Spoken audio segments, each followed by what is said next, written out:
Bonsoir et merci de nous rejoindre pour faire le tour de l'actualité en Moselle. Voici les titres de ce mercredi 28 juin.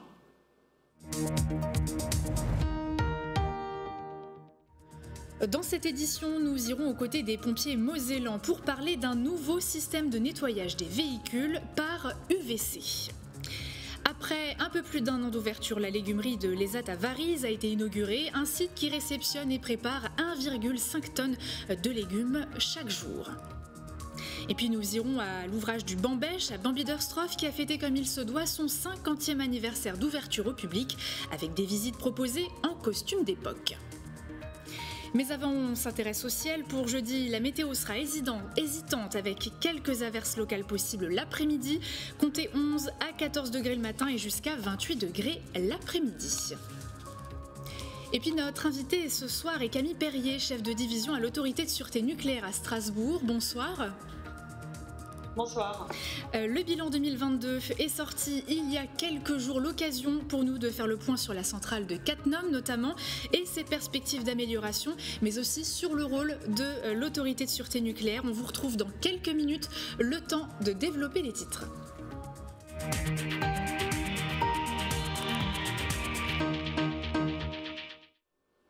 Et pour démarrer, qu'en est-il de la piétonisation de la rue des Allemands à Metz? Rappelez-vous, une période d'expérimentation avait été lancée le 3 juin dernier pour piétoniser la rue tous les samedis. Après presque un mois, la ville de Metz rentre en phase 2 dès le 10 juillet avec la piétonisation en continu, 7 jours sur 7, du lundi au dimanche. Les accès livraison seront maintenus de 6h à 11h, ainsi que l'accès des riverains. Direction Folquemont maintenant pour une inauguration un peu particulière, celle d'un nouveau partenariat entre la société Biola et les sapeurs-pompiers mosellans. Spécialistes en matière de nettoyage et de désinfection par UVC, Biola va livrer aux SDIS de nombreux équipements, un dispositif innovant et efficace afin de lutter notamment et durablement contre les maladies nosocomiales. Les explications de Léa Riffaut.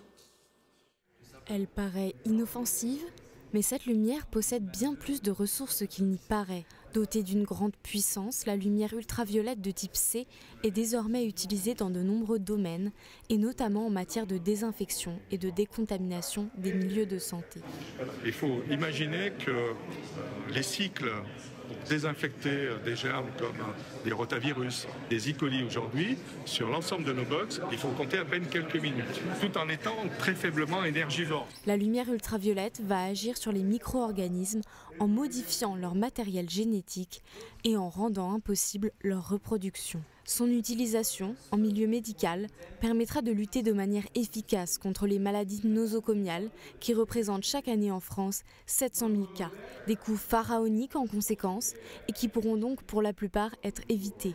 Grâce au partenariat entre Biola et le SDIS de Moselle, les patients se verront ainsi protégés et transportés dans les conditions les plus sûres. Ce dispositif va nous permettre en fait de pouvoir désinfecter des véhicules d'incendie et de secours dans le cadre d'attentats à risques chimiques, biologiques et nucléaires. Également économiser du temps en personnel puisque ce dispositif ne nécessite pas de présence de personnes qui elles-mêmes feraient la désinfection de manière manuelle.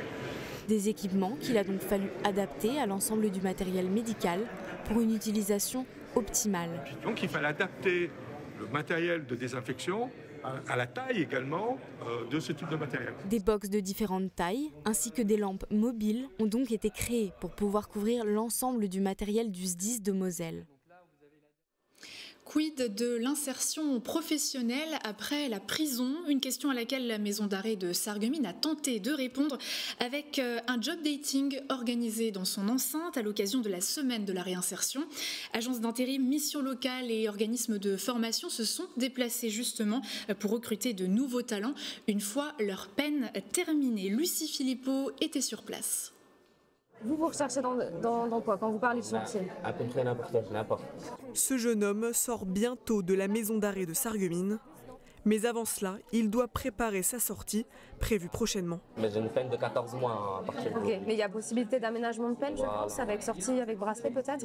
Voilà. Ouais. Rencontrer des agences d'intérim, c'est pour lui le meilleur moyen d'obtenir un travail une fois sorti de prison. Pour moi, c'est important parce que ça consiste déjà à la réinsertion. Au moins, en sortant d'ici, on peut déjà avoir un contrat ou un truc en intérim, un CDI, un CDD. ça peut nous aider. Justine, chargée de recrutement dans une agence d'intérim, l'aidera dans son insertion professionnelle une fois dehors. C'est important pour nous de les encourager et de les motiver à les accompagner à la sortie pour les aider à se remettre un peu dans le droit chemin. Ce temps d'échange professionnel intervient dans le programme de la semaine de réinsertion organisée par la prison. Et ce n'est pas la première fois que les job dating s'invitent ici. Premier job dating qu'on a réussi, sur 17 personnes, on avait 10 personnes qui avaient des propositions d'emploi réelles. Là, on ne peut pas l'estimer parce que c'est en cours, mais on voit aussi qu'il y a déjà beaucoup de retours positifs. La personne, si elle est préparée à sortir, elle ne reviendra pas. Et c'est cet objectif. Sur les 88 détenus de Sarreguemines, 30 ont pu bénéficier de ces échanges. Trouver un emploi faciliterait leur sortie et permettrait une meilleure réinsertion dans la société. Si trouver un travail suffisait à lutter contre la récidive, ce serait très bien, mais malheureusement c'est pas la situation idéale. Il y a d'autres freins à l'insertion que l'insertion professionnelle. C'est un des aspects, mais si on résout déjà celui-là, on résout celui de la place dans la société, des ressources financières. Donc du coup ça facilite l'accès au logement, ça lutte contre la l'oisiveté. Une fois libres, les anciens détenus seront toujours suivis pour éviter les risques de récidive. Certains attendent chaque année la date avec impatience, d'autres disent ne jamais trouver chaussures à leurs pieds. Quoi qu'il en soit, les soldes restent une période où le shopping va bon train malgré l'inflation. Et ceux d'été démarrent justement ce mercredi 28 juin et ce pour 4 semaines. Réduction, tout genre et bonnes affaires vous attendent très certainement dans les commerces mosellans. Couper, éplucher, des gestes maîtrisés et acquis par une trentaine de travailleurs de l'ESAT de Varize, organisme dont est propriétaire l'association familiale pour l'aide aux enfants déficients de l'agglomération messine. Avec la légumerie, ces travailleurs se forment au maraîchage et retrouvent un peu d'autonomie. Cet espace a d'ailleurs été inauguré aujourd'hui, mercredi. Emma Facchetti s'y est rendue. Chaque jour, ces 35 travailleurs de l'ESAT récupèrent, trient, épluchent, coupent et conditionnent près d'1,5 tonnes de légumes. Nous découpons les légumes, comme les carottes, il suffit bien de les découper, que ça soit bien froid. Accompagnés au quotidien par 4 moniteurs, les travailleurs acquièrent des compétences techniques mais aussi sociales. Il faut savoir qu'on est passé majoritairement des travailleurs qui étaient en activité de sous-traitance industrielle et que la légumerie, ça reste quelque chose à l'état industriel, mais c'est une activité qu'on ne connaissait pas. Donc il a fallu avoir une grosse vigilance par rapport à la prise de repère de ces nouveaux ateliers envers les travailleurs. Par exemple, comment on se comporte face à des collègues dans un travail en équipe. Et puis dans la communication aussi, savoir dire qu'est-ce que j'ai besoin, qu'est-ce qui ne va pas, qu'est-ce qui va aussi, parce que c'est important de valoriser ça. Horaires aménagés, outils spécifiques, tout a été pensé et adapté pour ces travailleurs en situation de handicap. Une première étape vers l'autonomie. C'est répondre à un besoin de formation de travailleurs handicapés sur des métiers en difficulté. Donc on forme des travailleurs sur des métiers de la restauration en espérant que quelques-uns ensuite puissent intégrer des entreprises ordinaires. Ces légumes sont cuisinés dans une vingtaine d'établissements de restauration collective mosellane. Une course d'orientation pour en apprendre davantage sur la nature, c'est ce qu'a proposé le château de Malbrouck.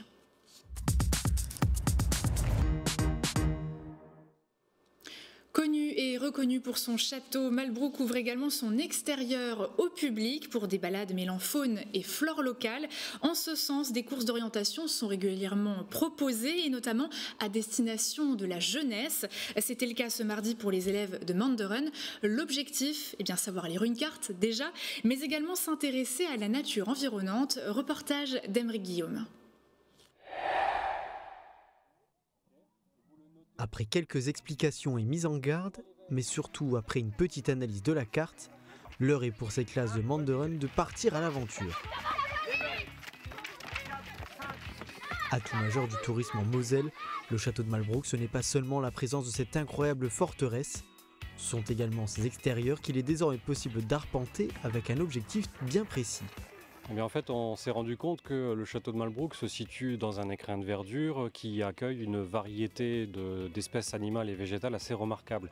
Donc le département de la Moselle, propriétaire des lieux, a décidé de classer le site en espace naturel remarquable et sensible. Et donc on souhaitait sensibiliser justement le public à la préservation de cette richesse incroyable.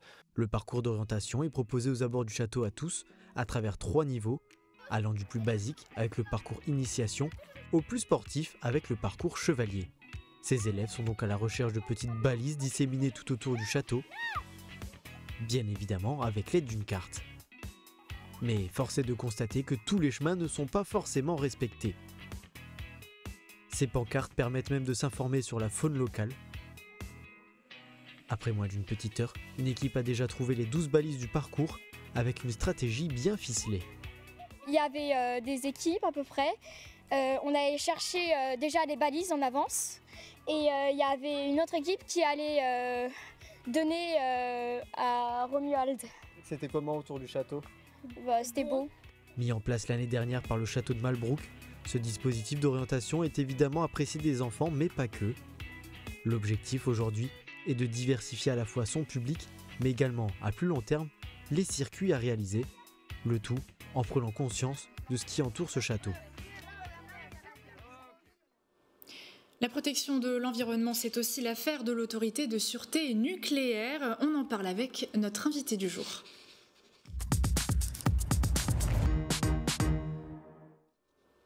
Camille Perrier, bonsoir. Merci de nous accorder du temps. Je rappelle que vous êtes la chef de division de l'autorité de sûreté nucléaire à Strasbourg. Peut-on déjà, dans un premier lieu, rappeler rapidement le rôle de cet organisme ? Bonsoir. Donc, l'autorité de sûreté nucléaire, c'est l'organisme responsable du contrôle de la sûreté nucléaire et de la radioprotection en France. Donc, ça inclut à la fois le contrôle des centrales nucléaires ainsi que le contrôle des rayonnements ionisants dans les milieux médicaux ou industriels. Donc, pour la région Grand Est, c'est 2 divisions en fait, à Châlons-en-Champagne et à Strasbourg, qui se partagent le contrôle de la sûreté pour toute la région. Le nucléaire, justement, qui est revenu sur le devant de la scène, avec un contexte de hausse des prix de l'énergie et de l'indépendance énergétique. De nombreuses visites et maintenances ont été réalisées, et notamment pour le secteur qui nous intéresse, à Cattenom, sur notre territoire. Que peut-on dire de son activité en 2022 et avec ce début 2023 également ? Donc, effectivement, l'activité en 2022 a été assez chargée. 3 des 4 réacteurs ont connu des arrêts longs. Donc une partie de l'arrêt était prévue pour des opérations de maintenance ou de remplacement de combustible classiques. Mais il y a également eu une thématique particulière de corrosion sous contrainte, donc un phénomène de corrosion qui apparaît dans des conditions particulières sur le circuit d'injection de sécurité. Donc il y a un circuit qui ne sert qu'en cas d'accident avec brèche du circuit primaire et qui est directement connecté à ce circuit primaire. Est-ce que ça veut dire que c'était risqué ? C'était des maintenances obligatoires ? Alors justement, ce phénomène-là a été découvert de façon fortuite sur un autre réacteur et du coup, EDF a engagé des vérifications ainsi que des réparations sur l'ensemble des réacteurs du parc. Donc Cattenom a connu déjà ce sujet l'an passé sur 3 réacteurs et le 4e est également, fait également l'objet de réparations sur le début de cette année. Entre fin 2022 et début 2023, on a également souvenir d'alertes d'incidence de niveau 1 qui ont été déclarées. L'occasion de s'arrêter quelques secondes justement sur ces alertes-là. C'est un mécanisme de transparence auprès du citoyen ? C'est ça, l'exploitant a l'obligation de déclarer tout événement significatif. Donc, par événement significatif, on entend tout écart finalement à la façon de conduire la centrale de manière correcte. L'enjeu, c'est à la fois bien sûr d'avoir toute transparence pour assurer la confiance envers le citoyen, mais également de permettre le retour d'expérience pour l'exploitant. Donc d'apprendre finalement de ses erreurs et d'observer s'il y a des signaux faibles éventuels. Alors quels sont les seuils différents ? Il en existe combien ? Et surtout, peu importe l'incident, même mineur, l'autorité de sûreté nucléaire doit être informée ? Effectivement, l'exploitant informe pour tout incident. Donc il y a une échelle qui va de niveau 1 à 7.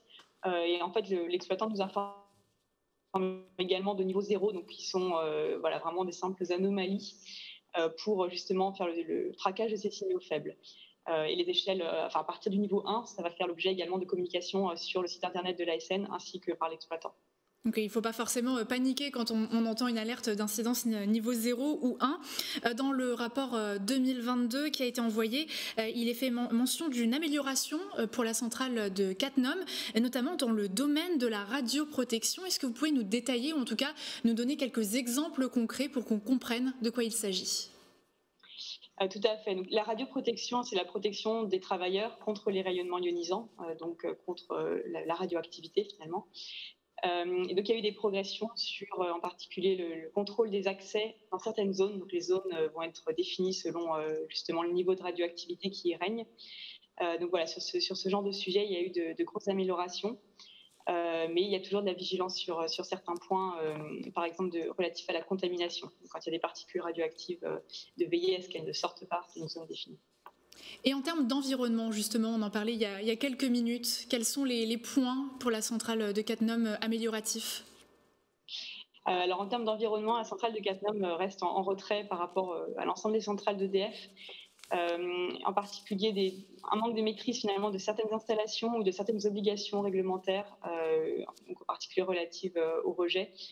Donc là, c'est un sujet qu'on continue à suivre de près pour suivre les progrès qui sont nécessaires.